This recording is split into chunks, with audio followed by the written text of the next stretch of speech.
자, 여러분, 예금 채권의 양도 그리고 질권 설정 하도록 하겠습니다.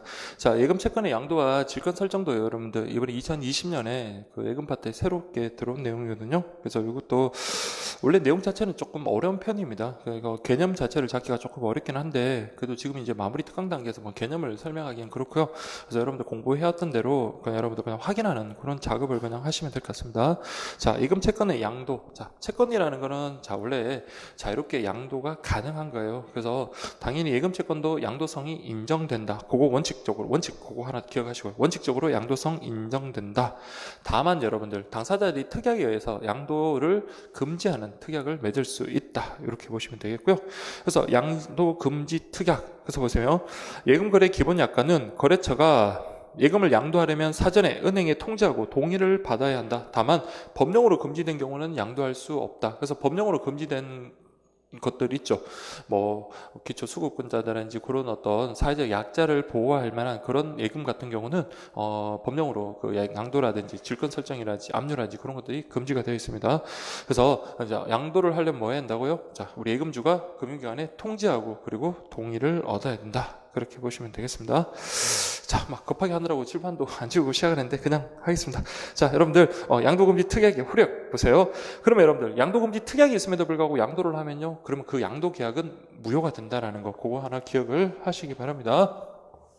그래서 여러분들 이 부분은 그 삼면 구조 있죠. 그런 것들 위주로 생각을 하시면 돼요. 자, 우리 A라는 사람이 예금주다. 그다음 B가 금융기관이다. 자, 여기 예금 계약을 체결했겠죠. 예금 계약. 그럼 당사자들끼리 양도금지 특약 A와 B가 예금 계약을 체결을 했음에도 불구하고 A가 예금 채권을 우리 C라는 사람한테 양도를 했다. 그러면요, 양도 금지 계약에 위반되면 이 양도 계약은 뭐가 된다고요? 무효가 된다라는 그 말이고요. 그래서 은행에 대해서 대항할 수 없다. 대항할 수 없다는 말은 C가 나 이거 양도 받았으니까 나한테 예금 줘, 그렇게 할 수 없다라는 그런 내용이고요. 그 다음에 다만 주의할 점은 양도 금지 특약에도 불구하고 이거 꼭 기억하십시오. 자, 전부 채권자가 특약을 알고 있든 모르고 있든 관계없이 그 전부 명령은 유효하다라는 그 표현. 그래서 전부 명령은 법원에 의해서 판결에 의해서 이루어지는 거거든요. 그 법원의 명령에 의해서 이루어지다 보니까 거기에 대해서는 여러분들 이 전부 명령권자의 힘을 인정을 해줍니다. 그래서 이게 전부 명령을 받았다 그러면 이 사람이 자, 이 편도 알고 있든 모르고 있든 간에 그 전부 명령은 유효하다는 거 꼭 기억을 하시기 바랍니다. 자, 그 다음에 여러분들 예금의 양도 방법이라고 해가지고 자, 첫 번째 여러분들 보세요. 양도하기 위해서는 자, 양도인과 양수인 사이에 예금 양도 계약 그리고 승낙, 즉 양도인, 양수인 사이에 양도 계약이 있어야 되고요. 그리고 그 제3채무자인 금융기관이 승낙을 해야 된다. 그렇게 보시면 되겠습니다. 실무상 양도인인 예금주가 예금 양도 통지만을 하는 경우 양도금지 특약을 위반한 것이므로 대항할 수 없다. 뭐까지 필요하다고요? 금융기관의 승낙까지 필요하다라는 그런 말이고요. 또한 제3자에게 예금 양도로서 대항하기 위해 은행의 승낙서에 확정 일자를 받아둬야 한다. 자, 왜 그러냐면 여러분들, 자, 이 사람이 나쁜 사람이에요. 양도를 여러 명에게 할 수 있단 말이에요. 10분만 아니라 D, E 이렇게 하면 그 양수인들이 다 양도받았다고 주장할 때는 그때는 뭘 가지고 우위를 따질 수밖에 없다고요? 그렇죠. 확정 일자. 그러니까 성립 순위에 따라서 그렇게 결정할 수밖에 없습니다. 자, 그래서 여러분들 그 표현이 거기까지 나와 있고요. 그리고 예금의 양도가 유효하면 그 예금은 동일성을 유지한 채로 양수인에게 이전된다. 그래서 명의 역시 양수인으로 변경한다. 이해되시겠죠? 동일성을 유지한다는 말은 이 예금 계약의 내용이 그대로 전부 이 양수인인 C에게 이전된다라는 그런 내용입니다. 자, 그 다음에 예금 이자의 기속에 대해서 합의가 있으면 합의에 따르고 합의가 없다면 자 보세요. 원래 여러분들 이자 채권이라는 것은 부종성 때문에 원본 채권에 부종해서 같이 따라갑니다. 다만 예금 양도의 효력 발생일을 기준으로 해가지고 자, 양도일을 만약에 2020년 오늘이 10월 10일이니까 2019년이죠. 2019년 10월 10일이니까 그때 양도가 됐다면 그 후 그렇게 나눠서 그래서 양도일을 기준으로 예금의 어떤 기속 여부를 결정하면 되는 거고요. 그 다음에 그 이전 발생분은 뭐 양도인에게 기속한다. 자, 이렇게 보는 게 통설이다. 이해되시겠죠? 그래서 여기 있는 문장들은 하나하나 다 중요합니다. 그래서 제 교재에도 여러분들 보시면 다 막 밑줄에다 굵은 글씨 볼드 처리 다 있죠. 그래서 그런 이유가 하나하나가 다 지문될 수 있는 그런 내용이다. 그렇게 보시면 되겠고요. 그 다음에 은행, 즉 우체국의 실무 처리 시 유의사항이라고 되는데 이거는 여러분들 그냥 가볍게 보시면 돼요. 자, 그 밑줄 친 것들 위주로만 보시면 돼요. 양도인인 예금주의 양도의사 확인, 뭐 예금 양도 승낙 신청서를 진구라고 돼 있는데, 자, 이때 금융기관에서 승낙할 때요, 그 구두 말로서 승낙하는 것도 무효는 아닙니다. 다만 분쟁의 소지가 있으니까 문서로서 하는 것이 좋겠다. 그렇게 보시면 되겠고요. 그 다음에 여러분들 이의를 유보하지 않고 승낙한 대. 자, 동그라미 하나, 둘, 셋, 넷, 네 번째 보시면 이의를 유보하지 않고 승낙. 즉 뭐냐면 이 사람에게 가지고 있는 어떤 반대 채권, 뭐 어떤 예금에 대해서 뭐 분쟁이 논란이 있거나 아니면 이 사람에게 가지고 있는 그 반대 채권이 있음에도 불구하고, 자, 양도를 통지를 하고요, 승낙을 할 때 그 이의를 제기를 해야지 되는데 이의를 유보하지 않았다. 그러면요, 이 사람 입장에서는 그런 어떤 반대 채권이나 문제가 있는 걸 몰랐잖아요. 그럴 때는 이 금융기관에서는 양수인에 대해서 대항할 수 없다. 그 말입니다. 자, 그리고 여러분 마지막에 보시면 명의 변경, 개인 절차를 밟는다. 그래서 양도인, 양수인이 바뀐 그 개인 절차 이렇게 밟고요. 그리고 역시 양수인에게도 실명 확인을 해야 된다. 그렇게 보시면 되겠습니다. 자, 요게 여러분들 예금채권의 양도, 예금채권 양도 양은 얼마 안 되지만 좋은 문장들, 좋은 지문들이 많으니까 꼭 좀 확인을 하시고요. 그 다음 예금채권의 질권 설정 한번 보겠습니다. 자, 첫 번째 보시면 예금의 질권 설정. 자, 질권이라는 것은 여러분들, 자, 우리 저당, 그러니까 담보 물건 중에 하나예요. 담보 물건. 그래서 채권이 있는데 그 채권의 어떤 변제를 확보하기 위해서 담보를 잡는 경우 있잖아요. 그래서 예금을 갖다가 담보로 잡는다, 이렇게 생각을 하시면 됩니다. 그래서 제가 수업 시간에 질권이라는 것은 여러분들 뭐 생각하면 된다고 그랬어요. 세탁소 뭐 이런 거 생각하면, 세탁도 아니고 전당포 이렇게 생각하시면 돼요. 그래서 돈을 빌려주고 난 다음에 그 물건을 갖다 담보로 잡고, 그 다음에 예금 원금과 그리고 이자까지 납부를 하면 그 물건을 돌려주는 것처럼 예금 채권도 마찬가지입니다. 그래서 이 사람이 그 금융기관에 가지고 있는 예금 채권을 이 제3 채권자가, 자, 질권을 설정하면 그걸 담보로 잡는다, 그렇게 생각을 하시면 돼요. 자, 그래서 여러분들 한번 볼까요? 이 가운데 자, 두 번째 보시면 예금을 받은 은행이 질권 설정하는 경우에는, 자, 이런 경우도 있죠. 금융기관이 A에 대해서 채권이 있어요. 그러면 이 사람이 금융기관에 가지고 있는 그 예금에 대해서 이 사람이 직접 질권 설정을 할 수 있습니다. 금융기관이. 그때는 별도의 승낙 절차라는 건 필요가 없다. 그렇게 보시면 되겠고요.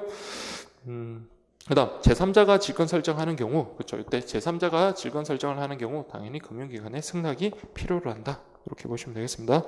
자, 그 다음 두 번째 여러분 보시면 예금에 대한 질권의 효력이라고 되어 있습니다. 그래서 채권의 직접 청구라고 되어 있어요. 그래서 질권자는 질권이 목적이 된 채권을 직접 청구할 수 있고, 금전인 때는 자기 채권의 우선 변제에 충당할 수 있다라고 되어 있습니다. 자, 이게 무슨 말이에요?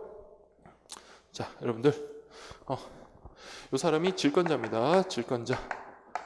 자, 그러면요, 질권에 대해서 질권 계약, 질권을 갖다가 설정한다고 통지를 하고 금융기관이 승낙을 해주면, 자, 당사자가 직접 청구가 가능하다.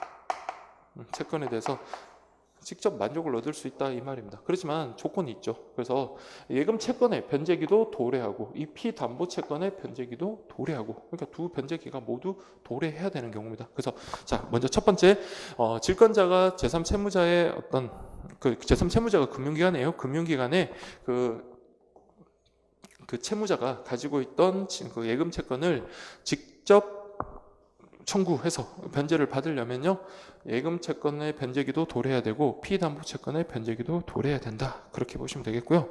자, 따라서 질권 설정된 예금 채권의 변제기는 이르렀으나 피담보 채권의 변제기가 도래하지 않은 경우에는, 자, 두 번째입니다. 자, 이거 좀 색깔을 한번 바꿔볼게요. 자, 그러면 예금 채권의 변제기는 도래했지만, 그렇죠, 피담보 채권의 변제기는 도래하지 않았습니다. 자, 여러분들, 예금 채권의 변제기가 도래하면 달라면 져야 돼요. 그렇지만 이 사람은 아직까지 변제기가 도래하지 않았기 때문에 그것을 직접 수령할 수 있는 권한은 없죠. 그래서 이 금융기관의 입장에서는 어떻게 하는 게 좋다? 그럴 때는 변제 공탁 하는 것이 좋다, 그렇게 보시면 되겠습니다. 자, 반대의 경우, 한번 볼까요? 자, 반대의 경우, 자, 우리 예금 채권은 변제기가 도래하지 않고 피담보 채권의 변제기는 도래했다. 근데 아까도 말씀드렸지만 금융기관에서는 변제기 도래하지 않으면 아무리 누구든지 돈 달라 그래도 돈 안 줘도 됩니다.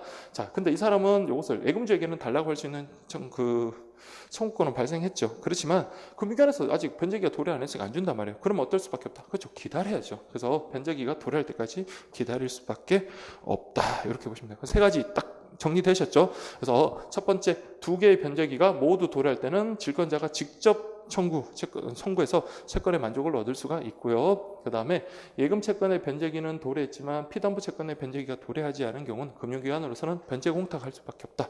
그다음 세 번째, 예금 채권의 변제기는 도래하지 않고 피담보 채권의 변제기가 도래한 경우에는 자, 이때는요 변제기가 도래할 때까지 기다려야 된다. 그렇게 여러분 정리하시면 됩니다.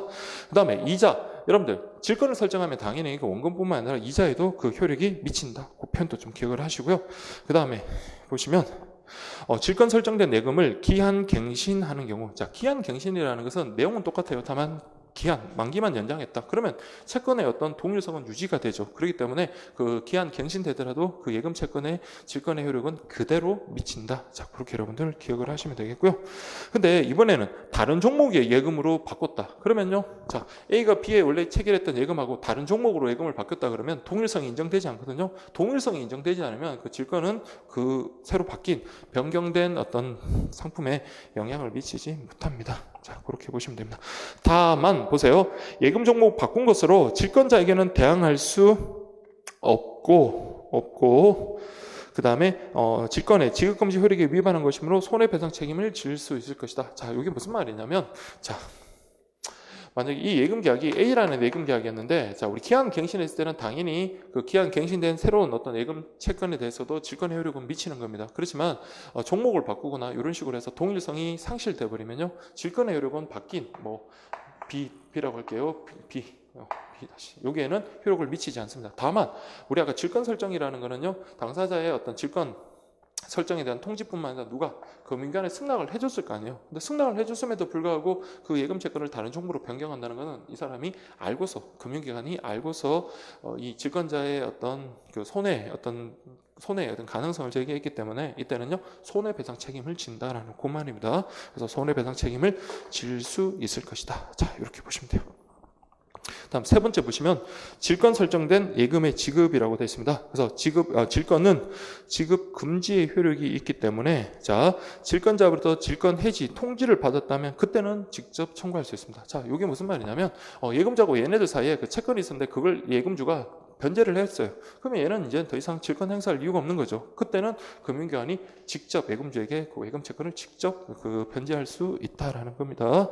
그래서 뭐 당연한 내용인데 그렇게 여러분들 이해를 하시고요. 그다음에 두 번째 봤어요. 질권의 효력은 원금뿐만 아니라 이자에도 미치므로 예금주가 이자 지급을 요청하는 경우에도 질권자의 동의 하에서만 질권 지급 가능할 것이다 라고 되어 있습니다.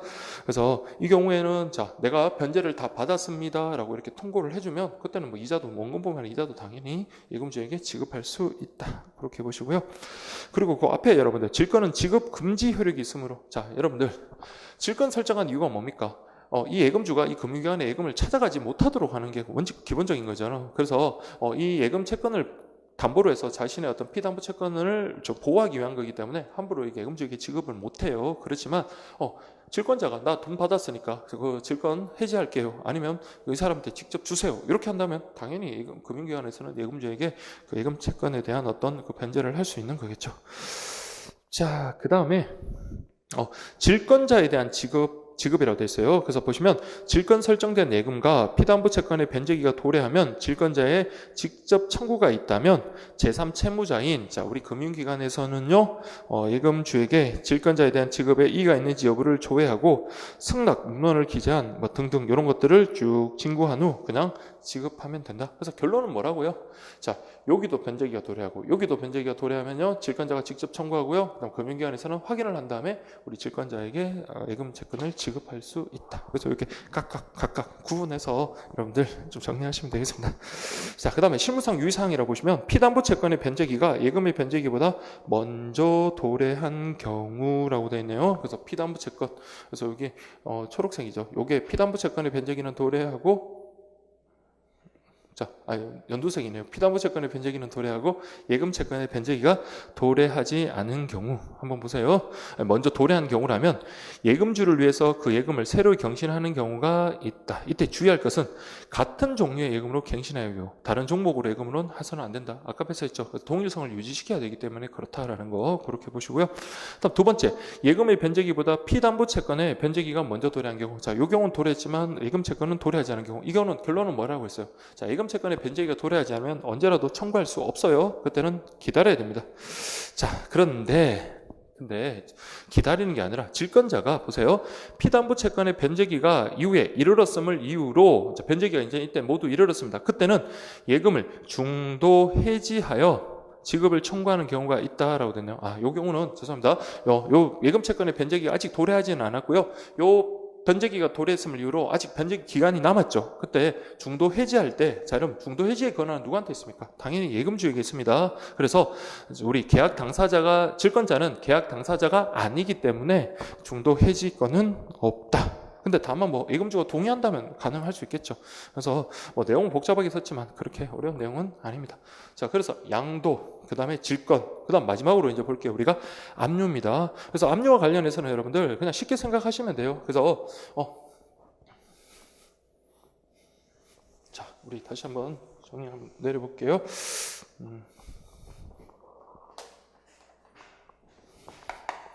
자, 여기 A라는 예금주가 있고요. 그 다음에 B라는 금융기관.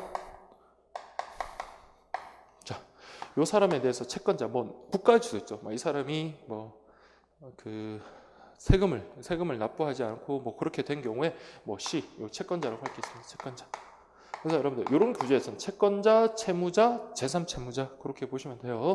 자, 그러면 여기 예금 채권이 있습니다. 만약에 뭐 1,000만 원에 예금 통장이 있다고 할게요. 근데 이 사람이 받을 게 한 뭐 500만 원 채권이 있다. 근데 아무리 뭐 변제를 하려고 해도 하지도 않고 그러다 보니까 계속 뭐 어떤 채고도 하고 막 그렇게 한다면 여기다가 뭐라 할 수 있습니까? 이 채권을 그렇죠, 압류할 수 있습니다. 압류할 수 있다. 자, 여러분 채권이 그 금융기관의 예금 채권이 압류가 되어버리면요 통장의 잔액은 그대로 있습니다. 다만 출금 가능한 금액은 자 1,000만 원에서 500만 원을 빼 나머지 500만 원만 이 사람 개인적으로 출금할 수가 있게 됩니다. 그래서 500만 원 너무 적나요? 그래서 여기 900만 원 그렇게 할게요. 900만 원.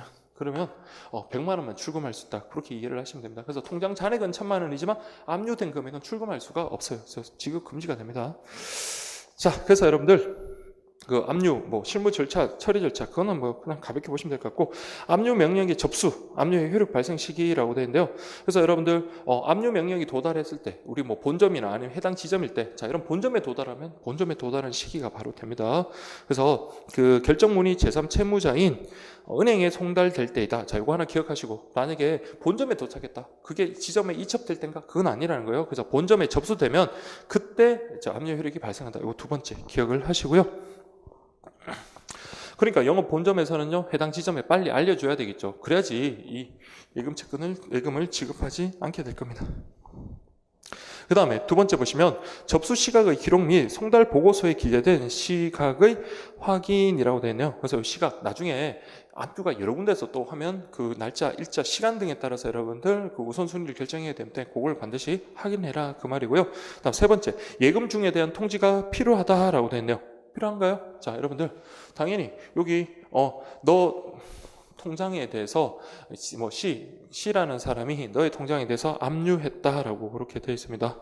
그래서 여기 보시면 예금에 대한 압류가 있는 경우 은행이 그 압류 사실을 예금주에게 통지할 법적 의무가 없다라고 되어 있습니다. 없다. 그걸 좀 기억을 하세요. 자, 왜 여러분들 없냐면 여기 설명이 나와 있습니다. 자, 왜냐하면 압류 결정문은 누구한테도 그렇죠. 이 사람에게도 송달되기 때문에 그렇다. 그래서 금융기관 바쁜데 그걸 갖다가 예금주에게 알리고 그럴 필요는 없다. 이렇게 보시면 되겠습니다. 자, 그렇게 보시고요. 다음에 피압류 예금의 특정인데요. 자, 여러분들 이 사람이 예금이 있으면 물론 그 금액이 2,000만 원이다. 이 사람 통장은 하나다. 그럼 이 금액 전액에 대해서 압류가 되겠죠. 그렇지만 그 피담보 채권이 그 예금 채권보다 적을 때 그리고 여기 뭐 통장이 여러 개 있을 때 과연 어떤 게 압류돼야 되는지 여러분들 압류가 되기 위해서는 기본적으로 어떤 채권인지 특정이 돼야 됩니다. 그래서 특정이 안 되는 압류는 원래는 인정이 안 돼요. 그런데 누가 봐도 그게 특정이 됐다고 볼 수 있으면 그때는 압류의 효력이 인정이 됩니다. 자, 그래서 보세요. 첫 번째, 만일 피압류 예금을 특정할 수 없으면 압류의 효력은 없다. 이게 원칙이고요. 그러나 반드시 피압류 예금을 반드시 기재할 필요 없다. 왜요? 누구나 이게 알 수 있을 정도면 됩니다. 그래서 다만 이를 기재한 경우 실제 예금액이 기재한 예금보다 적다면 실제 예금액 전액에 대해서 압류 효력이. 자, 보세요. 이 사람이 2천만 원 받을 게 있고 1천만 원이다. 그러면 그때 2천만 원을 기재했더라도 이 금액 1천만 원 전액에 대해서 그때는 압류 효력이 생기고, 다만 반대, 여기 900만 원, 1천만 원이면 2천만 원 중에 900만 원의 압류 효력이 발생한다. 당연히 그 말이고요. 자, 그래서 마지막에 여러분 그 뒤에 보시면 동일성의 인식을 저해할 정도에 이르지 않는 이상 그 압류 및 전부 명령은 유효하다고 보는 게 우리 판례 입장이다. 그래서 가급적이면 유효한 쪽으로 해석을 해주겠다, 넓게 인정을 해주겠다, 그렇게 보시면 되겠고요. 그 다음에 예금 장소의 특정. 그럼 당연히 여러분들 예금 장소 어디 그 지점인지 그런 것들을 특정을 해야 되겠죠. 다만 소감 예금 개설점이 표시되지 않는 경우라 하더라도, 자, 이거 쭉 보고 우리가 파악할 수 있으면요, 그때는 본점 또는 다른 지점으로 송달된 압류 명령도 유효하다고 본다. 자, 이것도 뭐 그렇게 보시면 되겠고요. 그다음에 예금 계좌 특정. 당연히 여러분 특정이 돼야 되는데, 자, 보세요. 예금주에게 한 종류의 예금 한 개 계좌만 있을 때는 반드시 종류와 계좌를 명시할 필요 없죠. 그 계좌라는 게 누구나 알 수 있으니까 그때는 당연히 특정되고요. 여러 종류의 예금이 여러 계좌로 있는 경우에도 집행 채권의 조건이 예금 채권의 총액을 상회한다. 그러니까 돈 받을 게 더 많다. 그러면요, 예금 채권 전부에 대해서 압류 효력이 발생한다라고 그렇게 보시면 되겠고요. 다만, 자, 이건 구분하셔야 돼요. 집행 채권의 총액이 예금 채권을 하회하는 경우, 자, 이 사람이 통장에 여러 개가 있고요. 받을 그 예금 채권 총액이 1억이에요. 근데 이 사람은 예금주에게 받을 돈이 뭐 한 4천만 원이다. 그렇게 돼버리면 어느 걸 특정하는지 알 수가 없잖아요. 금융기관이 임의로 막 특정하고 그렇게 하면 안 돼요. 그렇기 때문에 그때는요, 그렇죠, 압류 효력이 없다. 이렇게 보시면 되겠고요. 그 다음에 압류장에 보니까 이렇게 됐어요. 계약일이 오래된 순서로 청구 채권에 달하기까지 금액을 압류한다. 그래서 뭐 여러 개의 통장이 있으면 그때 뭐 계약일이 다를 거 아니에요. 그럼 그대로 따라가면 돼요. 계약일이 오래된 순서대로 해가지고 그렇게 특정을 시켜서 압류 효력을 유효하게 할 수 있다라는 거. 그래서 하나, 둘, 셋 이런 식으로 여러분 정확하게 구분하셔서 정리를 하셔야 됩니다. 자, 그 다음에 여러분들 보시면 특정성에 관하여 의문이 생기는 경우, 그때 자, 실무상 처리 방법이라고 그렇게 되어 있네요. 자, 압류 명령이 유효함에도 무효로 보아 예금주에게 지급하거나, 반대로 압류 명령이 무효임에도 불구하고 유효한 것으로 보아 압류 채권자에게 지급한 경우, 자, 이때 보세요. 채권의 준점유자에 대한 규정이 적용될 수 없는 것은 아니지만, 근데 이거는 뭐 그럼 전문가인 어떤 금융기관에서 이걸 갖다가 잘못 처리했다는 것은 아무래도 과실이 인정되는 경우가 많겠죠. 그래서 우리 예금 그 채권 준점유자에 대한 어떤 변제가 유효하려면 그 금융기관이 선의 무과실을 요구하잖아요. 그렇기 때문에 이거는 좀 면책되기가 다소 어렵다, 이렇게 보시면 되겠습니다. 그래서 따라서 실무상으로 예금의 특정성에 다소 의문이 있는 경우에는 그 압류가 유효한 것으로 취급하여 뭐 지급 정지 조치를 취한 후 뭐 이런 식의 어떤 그 특정성을 인정하든가, 아니면 경정 결정에 의하여 예금 채권에 특정된 경우에 하나여 뭐 그렇게 지급하고, 하여튼 이런 식의 어떤 과정 절차를 거쳐서 좀 신중을 기해라, 이렇게 보시면 되겠습니다. 그래서 그렇게 함으로써 안전한 지급이 될 수 있다. 자, 그 내용은 뭐 뒷부분은 뭐 그렇게 중요한 것 같지는 않고요. 자, 그렇게 여러분 정리하시면 되겠습니다.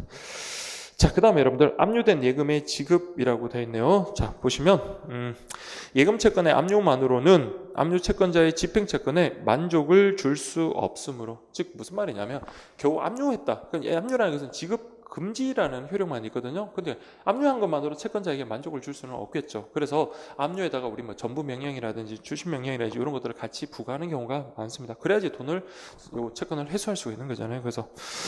그래서 여러분들 저기 보시면 추심명령, 그 다음에 전부명령. 여러분 추심명령이라는 거는 이렇게 기억하십시오. 이 사람이 원래 예금 채권에 대한 권리인데 이 돈을 반환받을 수 있는 권리를 누구에게도 부여한다? 채권자에게도 부여하는 거. 그게 여러분 추심명령이다, 이렇게 보시고요. 그다음 전부명령이라는 것은 이 사람의 권리가 완전히 이전돼 버립니다. 그러면 이제 누가, 그렇죠, 채권자인 C가 이 예금 채권에 대한 진정한 권리자가 된다, 이렇게 생각하죠. 그래서 양자 그렇게 구분하시면 돼요. 자, 그래서 그 내용이 여러분들 추심명령이란 전부명령이란 그런 식으로 여러분들 규정되어 있고요. 그 다음에 요런 요 개념은 꼭 기억하셔야 돼요. 그 다음에 전부 채권자, 주심 채권자의 본인 확인이라고 되어 있네요. 그래서 전부 명령이 있으면 전부 채권자가 새로운 채권자가 된다 그랬죠. 이 사람은 이제 안 되고 소멸하고 이 사람이 이제 새로운 채권자가 되고요. 그 다음에 주심 채권자 같은 경우는 이 사람의 가름에서 역시 동시에 둘 다 그렇게 됩니다. 그래서 집행법원의 가름에서 추심권을 가지게 되므로 둘 다 권리를 가지게 되는 겁니다. 다만 추심을 할 수 있는 권리니까 당연히 우선시 돼야 되겠죠.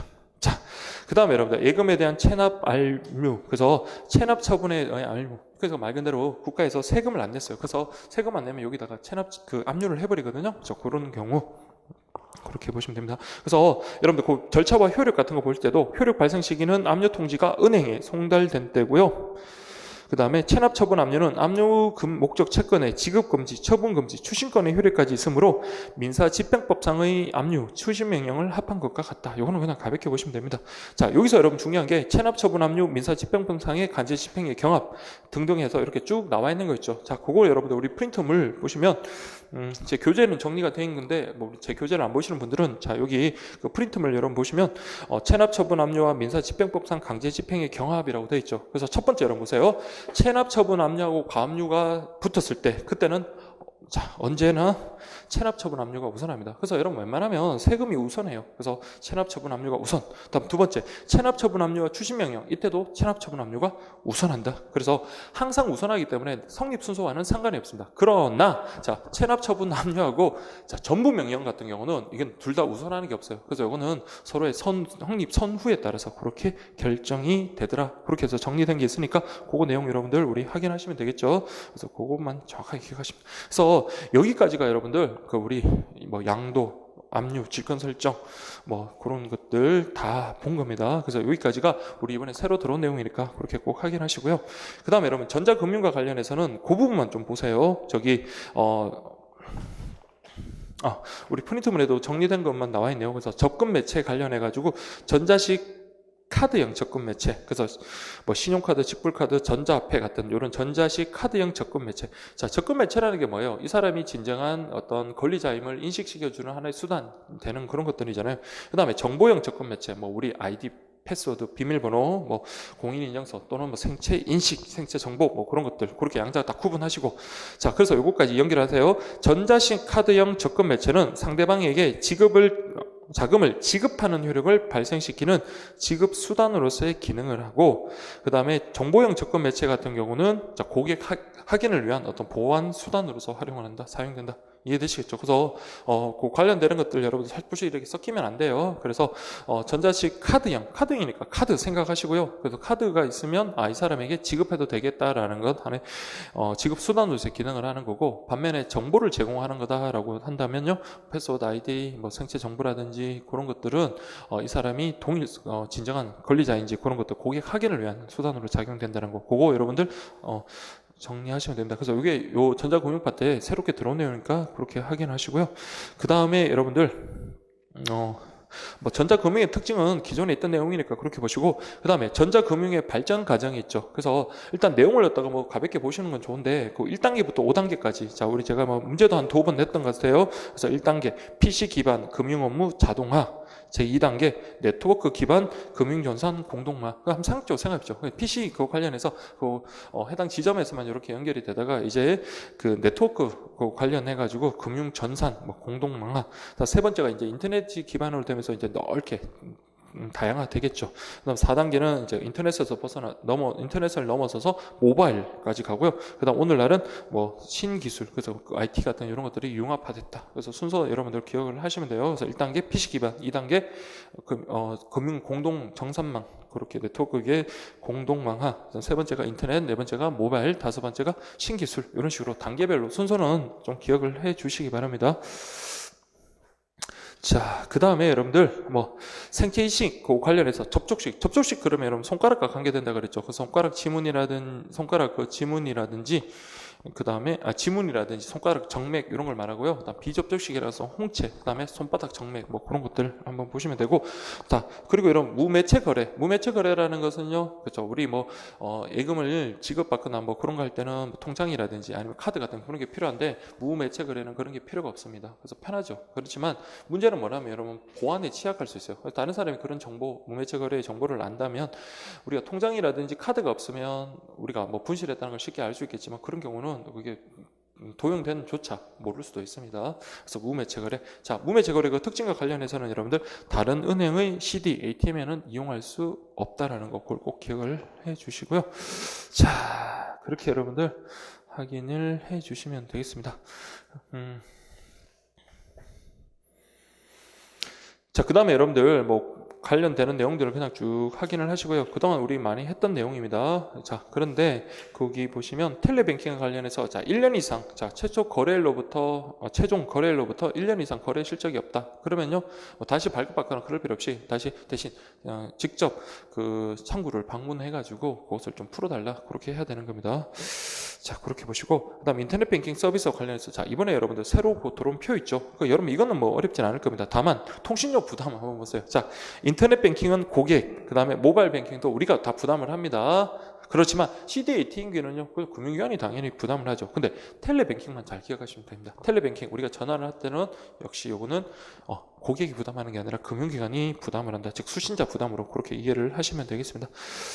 자, 그렇게 보시고요. 자, 여기 뭐 관련된 내용은 여러분들 보시면 되고, 특히 인터넷 뱅킹 같은 경우는요, 그동안의 어떤 고객 중심에서 이제는 그동안 금융기관 중심에서 고객 중심으로 이전됐다 생각하십니다. 예전에는 금융기관이 일방적으로 만들어 놓은 상품을 우리가 그냥 선택하는 거였다면, 지금은요, 고객의 취향에 맞게끔 그렇게 이제 상품이 제공이 되고 있다. 그렇게 보시고요. 그 다음에 뭐 각종의 그 금융기관마다 어떤 상품을 비교함으로써 어느 정도 이게 잘 되는 것들로 계속 따라갈 거 아니에요. 그래서 금융기관에서 제공하는 상품의 표준화를 촉진했다라는 거. 요거는 인터넷 뱅킹과 관련된다. 그거 정도만 확인하시면 되겠고요. 그 다음에 공간의 제약과 이동 소면에서 가장 효율성이 높은 건요, 당연히 모바일 뱅킹이죠. 뭐 우리가 수업을 듣는 도중에 식사를 하는 도중에도 금융거래가 가능하다. 그렇게 보시면 되겠습니다. 자, 그 다음에 여러분들 보실 게 신용카드, 직불카드, 체크카드, 선불카드인데, 자, 요 개념은 여러분 워낙 많이 정리를 했었습니다. 그래서 뭐 여러분들이 좀 잘 아실 것 같고, 특히 여러분 신용카드 뭐 요거는 여러분들 뭐 크게 어려운 내용은 없어요. 그래서 그 부분 여러분 확인을 하시면 되겠고요. 다만 그 직불카드는 2018년도에도 있던 내용인데, 특히 직불카드 같은 경우는 그 현금카드하고 체크카드하고 어떤 차이가 있는지. 그래서 체크카드 같은 경우는 신용카드사 어떤 그 신용카드망을 사용을 한다면 직불카드 전용 그 망이 따로 있습니다. 그러다 보니까 이게 많이 이용되지를 못했어요. 그리고 예금 직불카드 같은 경우는 사용 시간에 제한이 있고요. 그래서 거기 직불카드 그 아래쪽만 한번 보세요. 직불카드는 자신의 예금 계좌가 개설되어 있는 은행에서 발급받으며 직불카드 취급 가맹점이면 발급은행에 관계없이 어디에서나 사용할 수 있다. 무슨 말인지 아시겠죠? 그래서 직불카드는 내가 거래하는 은행에서 발급은 받아요. 그렇지만 취급 가맹점이면 어디서나 사용이 가능하고요. 그 다음에 일정 시간에는 사용이 어렵고요. 그 다음에 직불카드 가맹점을 별도로 모집해야 된다. 그래서 체크카드가 신용카드 그 가맹점 그 이용을 한 것과 다르게 여기는 별도로 모집해야 되기 때문에 이게 안 되는 경우가 많아요. 그러다 보니까 사용이 그렇게 많지는 않더라. 이렇게 보시면 되겠습니다. 그 다음에 체크카드 중에 하이브리드 카드. 그래서 하이브리드 카드 같은 경우는 소액 30만 원까지는 신용이 공여가 가능하죠. 그러다 보니까 요거는 하이브리드 카드는 원칙적으로 19세 이상이 발급받을 수 있습니다. 다만 18세 이상도 발급받을 수 있는데 그 18세는요, 그렇죠. 일단 신용은 안 되고 다만 후불 교통카드 기능은 가능합니다. 그래서 자, 여기까지 보시면 되겠습니다.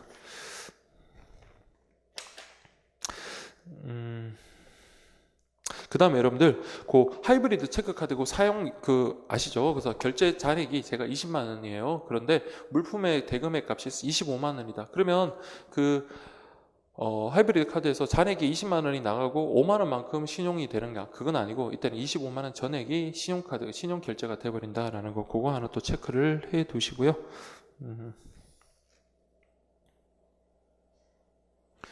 자, 그렇게 보시면 되겠습니다. 그 다음에 뭐 선불카드, 뭐 기프트 카드가 대표적이고 유효기간은 대부분 5년, 연회비는 없고요. 그 다음에 체크카드가 만 14세, 신용카드가 만 19세라면 우리 기프트 카드는 연령 제한이 없다, 이렇게 보시면 되겠습니다. 자, 그리고 여러분들 개인 신용카드로 만약에 구매를 한다면 신용카드로 구매를 해서 충전할 수 있는 이용한도는 1인당 월 최대 100만원, 이게 새로 들어온 내용입니다.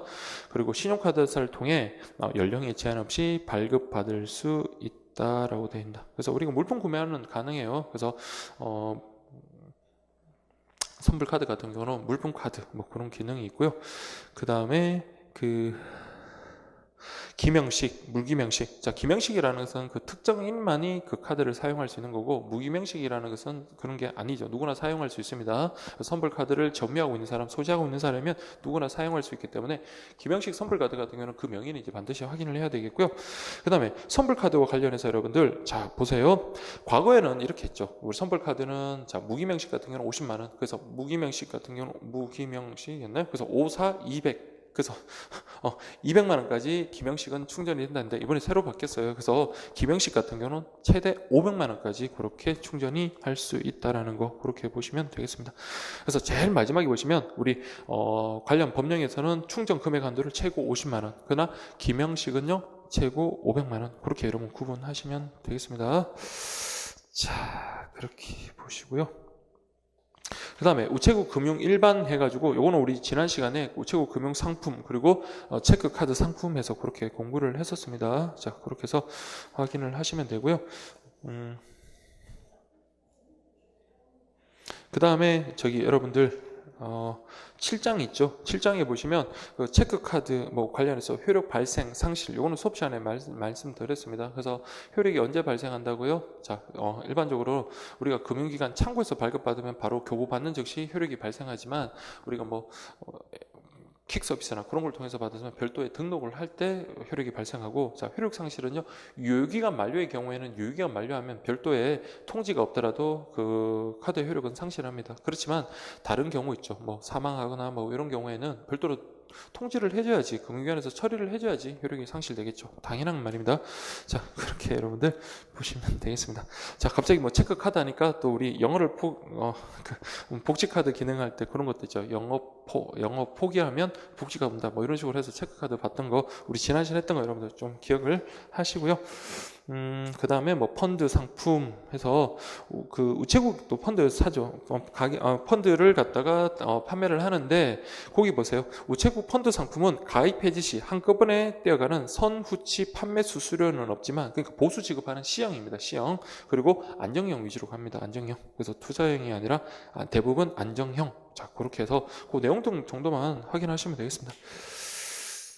자, 그 다음에 우체국 금융 서비스라고 해서 뭐 그 관련되는 내용들은 여러분들 쭉 한번 보시고요. 저 포스트페이라는 거. 자, 포스트페이라는 것은요, 거기 한번 보세요. 포스트페이, 거기.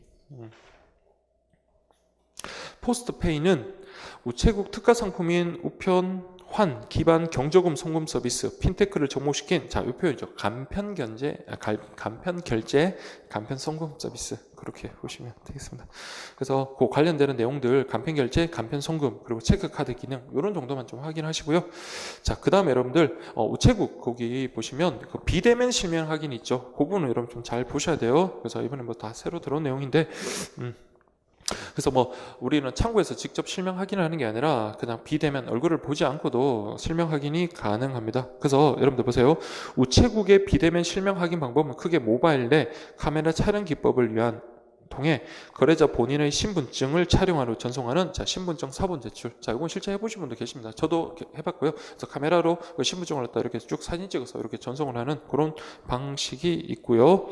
그 다음에 기존 실명 확인된 본인의 계좌에, 그쵸, 뭐 잔액, 뭐 1원인가 뭐 그렇게 입금이 되면서, 이 사람이 실명이 이렇게 확인을 하는, 그러니까 기존에 실명 확인을 했던 통장을 통해서 송금을 하면 실명 확인을 할 수가 있는 거죠. 그래서 두 번째가 그렇고요. 그 다음 세 번째가 접근 매체 전달을 통한 전달자의 실명 확인, 이렇게 세 가지가 있다, 이렇게 보시고요. 그래서 비대면 실명 확인을 통해 적용 가능한 우체국의 비대면 금융 서비스는 비대면 계좌 개설, 전자금융 가입, 우체국 체크카드 신청, 뭐 적금 매체, 현금카드 발급, 뭐 이런 것들이 가능하고, OTP 원타임 보존된 패스워드 있죠. 요거는 자 보세요. 우체국이 거래 확인을 위해 이용자에게 제공하는 일회용 비밀번호가 자동으로 생성되는 기기. 자, 요 개념 정도 확인하시고 특히 여러분들 고품은 아래쪽에 보시면 전자금융 서비스 이용 제한과 관련해서 보세요. 자, 우리 뭐 여러분들 경험이 있으실 겁니다. 막 비밀번호 같은 거 이런 거 몇 번 틀리면은 다시 방문하라고 이런 거 있잖아요. 그래서 비밀번호 같은 경우는요, 연속해서 5회 이상. 자, 이거는 정확하게 기억하셔야 돼요. 비밀번호 연속해서 5회 이상, OTP는요, 연속해서 10회 이상. 근데 이거는 특정 금융기관이 아니라 전 금융기관을 통틀었습니다. 그래서 연속해서 10회 이상. 그 다음 세 번째가, 일반적으로 여러분들 그 인터넷 같은 경우도 뭐 우리 창구에서 접수받아서 뭐 등록 카드 같은 거 발급받으면 그걸 빨리 등록을 해야 돼요. 그래서 그거 발급받은 지 5일 이내에 등록을 해야 됩니다. 그래서 5일 이내에 등록을 하지 않으면 전자금융 그런 것들 이용할 수 없습니다. 근데 최고이니까 5일이고요. 그래서 일반적인 금융기관 같은 경우는 3일 이내에 등록해야 한다. 그런 표현은 없는데 우리 제가 작년에는 그런 표현이 있었거든요. 그래서 여기 5일이라는 건 우체국 기준이라는 거 그렇게 보시고요. 그다음 마지막으로 신규 가입일 또는 최종 접속일로부터 그렇죠. 12개월 동안 즉 1년 동안 어떤 이용 실적이 없을 때 다만 12개월 이내 인터넷 뱅킹 이용 실적이 있다면 스마트폰 뱅킹은 계속 사용하다. 요 네 가지는 반드시 묶어서 여러분 정리를 하셔야 된다라고 말씀을 드렸습니다. 자, 그 다음에 뭐 자금 이체 한도 그 관련해서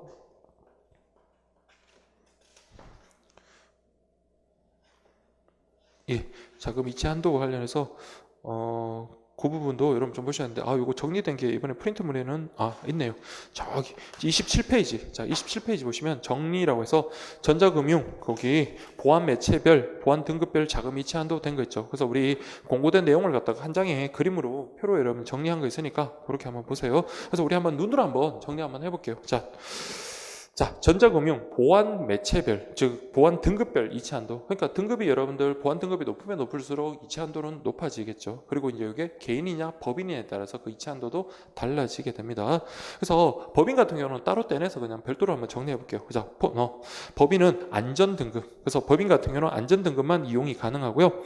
그래서 안전 등급 관련해서 인터넷 뱅킹 같은 경우는 OTP 그리고 공인인증서 이런 조합이 가능하고 또 HSM 방식 공인인증서와 보안카드 이런 방식도 가능합니다. 그래서 이렇게 뭐 자금 이체 한도는 많죠. 1에 10억, 뭐 1일 50억 이렇게 되어 있고요. 그러나 별도 계약을 맺으면 자 우리 법인 같은 경우는 거래 금액이 크기 때문에 별도 계약을 맺으면 그렇죠. 이거는 자금 이체 한도 무제한까지 갈 수 있습니다. 반면에 폰뱅킹 같은 경우는 OTP 그리고 이체 비밀번호. 여러분 폰뱅킹은 당연히 비밀번호밖에 할 수가 없어요. 뭐 우리 뭐 공인인증서라든지 그런 걸 할 수는 없겠죠. 자. 이렇게 보시고 다음 개인 보세요. 기본 등급, 일반 등급, 안전 등급 이렇게 구분하시고 자 기본 등급 같은 경우는 폰뱅킹이 안 됩니다. 그거 하나 기억을 하시고요. 그래서 기본적으로는 통장 비밀번호, 공인인증서 요 조합이 바로 인터넷 뱅킹. 자 기본 등급입니다. 그때 단 요때는 폰 모바일 뱅킹만 가능하다라는 거 그렇게 좀 보세요. 이렇게 기본 등급. 그래서 이체 금액까지 여러분들 뭐 기억을 하기가 좀 어려우면 일단 기본적으로 그 보안 등급별 따른 보안 매체 조합만 좀 한번 보십시오. 그래서 일반 같은 경우 보안 카드 그리고 공인인증서. 그래서 인터넷 같은 경우는 여러분들 공인인증서가 모두 필요합니다. 특히 뭐 HSM 방식의 공인인증서 들어가면 안전등급 그렇게 보시면 되겠고요. 그 다음에 OTP도 역시 안전등급으로 들어간다. 그래서 그런 것들 조합만 잘 생각하시면 돼요. 그래서 OTP라든지 HMS 공인인증서 같은 경우는 안전등급이다. 그래서 우리 아까 법인 같은 경우는 안전등급만 가능했다. 그리고 개인등급 같은 경우는 폰뱅킹은 할 수가 없었다. 인터넷 뱅킹 같은 경우는 우리 그 모바일 뱅킹만 가능하다. 그렇게 보시면 돼요. 그래서 그런 식으로 여러분들 등급별 보안 매체 그렇게 딱 정리를 했으니까 그렇게 한 번씩 또 정리를 하시면 되겠습니다. 자, 그 다음에 여러분들 그 우편한 대체, 우편 대체, 개념은 여러분들 많이 했던 거니까 확인하시고요. 그 다음에 외국한, 자, 이게 작년도에 여러분들 머니그램이라든지 유로지로라든지 그런 게 들어왔는데 그게 바로 여러분들 시험에 나왔다 그랬죠. 그래서 이번에도 좀 더 디테일하게 여러분 설명이 돼 있으니까 특히 그 표와 관련해서 여러분들 제가 모의고사 문제 많이 냈던 거 있죠. 그 관련해서 한번 정리를 하실 필요가 있습니다. 그래서 스위프트 해외 송금 관련해 가지고 자, 스위프트 해외 송금 같은 경우는 요거는 계좌 송금입니다. 그래서 당 동발 송금하면 우리나라에서 외국으로 보내는 것, 타발 송금하면 외국에서 우리나라로 보내는 것. 그래서 신한은행의 스위프트망을 통해서 송금을 하는 경우다. 이렇게 보시면 되겠고요.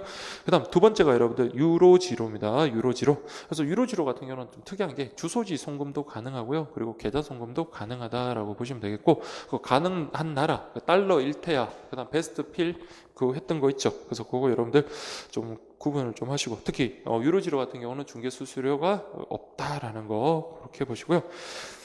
그래서 특히 계좌와 주소지 송달이 모두 가능하다는 거 꼭 좀 기억을 해 주시고요. 그 다음에 머니그램, 소위 말하는 특급 송금, 요거는요 계좌번호 없이 10분 내에 도착을 합니다. 그래서 가장 신속한 거고요. 요거는 뭐 주소지 송금이나 그런 게 아니라 그 머니그램사의 어떤 에이전시고 방문을 통해서 수령을 할 수 있는 겁니다. 그래서 수취인 방문 지급이다. 그렇게 보시면 되겠습니다. 자, 그 다음에 이번에 또 표에 보면 새로 들어온 게 국제환, 종이환 있죠. 자, 그거는 여러분들 주소지 송금이 되겠습니다. 가장 시간이 오래 걸리겠죠. 그래서 그 표는 여러분들 반드시 정리를 하셔야 돼요. 그래서 그 표에 그 내용까지 정확하게 숙지를 하실 필요가 있습니다. 자, 그래서 베스트 필 달러 1태야 뭐 이렇게 우리 두 문자로 외웠던 거 유로지로 관련해서 그렇게 기억을 하십시오. 유로지로 하나만 일단 기억하세요. 베스트 필 달러 1태야. 자, 그 다음에 환전 업무. 자, 우리 외화 환전 예약 서비스는 2016년도까지 내용이 있다가 2018년도에 빠졌다가 다시 새로 들었어요. 그래서 환전 예약, 개념 여러분 정확하게 기억하십시오. 그래서 환전 예약이라는 것은 여러분들 뭐 환전을 갖다가 뭐 미리 해둘 필요는 없겠죠. 그래서 미리 예약을 하고 우리가 뭐 외국으로 나갈 때 그 예약한 대로의 어떤 환전을 하고 받고 환전된 금액을 수령하고 그렇게 나가는 것. 그게 바로 외화 환전 예약 서비스다. 이렇게 보시면 돼요. 그래서 과거에는 여러분들 저게 옛날에 기출 나왔을 때만 해도 우체국 그 창구에 의한 환전 예약만 가능했습니다. 그래서 왜 그렇게 했냐면 그때는 창구에 가서요 내가 환전한 금액을 우리나라 돈을 먼저 지급하고 그 바꿀 돈을요 저기 뭐 인천국제공항이나 그런 데서 수령해야 하는 그런 방식이었다면 지금은요 온라인 결제도 가능합니다. 이게 여러분들 그래서 그동안의 기출 문제 그때 그 당시 그게 정답이었는데 지금은요 창구 접수뿐만 아니라 여기 나오지만 인터넷 뱅킹, 스마트폰 뱅킹 이게 다 가능합니다. 자, 첫 번째 보세요. 방문 신청 또는 인터넷 뱅킹, 스마트 뱅킹을 이용하여 그래서 제가 편저주에 보시면 방문 신청이 하라는 것 아니라 이렇게 표시했죠. 그래서 환전 거래와 대금 지급, 그러니까 대금 지급은 예약하는 당일날 완료를 해야 돼요. 대금 지급 완료하고 그리고 내가 예약한 날짜에 그 환전된 외화를 수령하는 그런 서비스입니다. 자, 요거 하나 기억을 하시고요. 그래서 개념 정확하게 보시고 환전 가능 금액은 건당 100만 원 이내고요. 자, 그리고 예약 가능한 것은 10종이다라고 그렇게 돼 있네요. 그래서 그 한전 예약 서비스 가능한 그 통화 있죠. 그래서 이게 다른 시험 같으면 막 이걸 굳이 외우라고 말씀을 안 드리는데 워낙 여러분들 뭐 우리 우편 파트에서도 그렇지만 그 취급 가능한 국가 뭐 이런 것들 막 시험에 한 2-5번 정도 나왔으니까 특히 외화 한전 예약 서비스가 가능한 나라. 자, 제가 어떻게 외우라고 했어요? 그래서 가장 많이 쓰이는 건 그렇게 먼저 외우시면 돼요. 그래서 미국, 달러, 유럽, 그 다음에 중국, 일본. 그래서 미, 중, 유럽, 일본 그렇게 보시고요. 그 다음에 이제 달러 관련되는 거 캐나다, 호주, 홍콩, 싱가포르 달러, 호주, 캐나다, 호주, 홍콩, 싱가포르 그리고 자 태국 기억을 하시고요. 그리고 다음에 우리 유로에서 제외됐던 주류에서 우리 나왔던 영국까지 그렇게 태영 이렇게 기억하시면 됩니다. 자, 그래서 외화 환전 예약 서비스 가능한 10개 국가. 자, 4개 국가 뭐가 있다고요? 미국, 그다음에 유럽, 유로화, 그다음에 일본, 중국. 자, 이렇게 4가지 우리가 뭐 가장 많이 쓰는 돈들이죠. 그래서 4가지는 딱 기본적으로 깔시고 그다음 달러와 관련해서 호주, 홍콩, 싱가포르, 그다음에 홍콩 그렇게 보시면 되겠죠.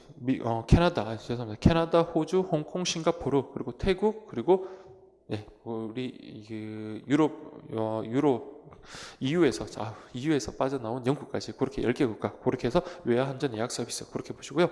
그다음 밑에 보시면 그 다음에 보시면 창구망 공동 이용. 자, 이거는 이런 개념이 시험에 한번 나왔죠. 그래서 우체국 은행 고객이 아니라 제휴은행 고객이 우체국 창구를 마치 자기 은행 자행 방식으로 이용하는 것. 그렇게 보시면 되겠고요. 다음 노란 우산 공제조합에서의 판매 대행. 그래서 노란 우산 공제조는 공제조합이라는 공제라는 것은요 중소기업 중앙에서 운영하는 겁니다. 그래서 우체국이나 뭐 신한은행 같은 각종 금융기관들은 뭐 판매 대행 즉 뭐 각종 서류를 접수하거나 수납을 맡는가 그런 것들을 합니다. 그래서 대출 같은 거는 대출 접수는 받아요. 그렇지만 대출을 결정하는 것은요 중소기업 중앙에서 하는 겁니다. 그런 것들만 좀 조심하시고, 그래서 업무 대행의 내용들, 상담, 서류 접수, 부금 수납 이런 것들이 우리 우체국에서 하는 거다라는 거, 그 정도만 정리하시면 되겠습니다.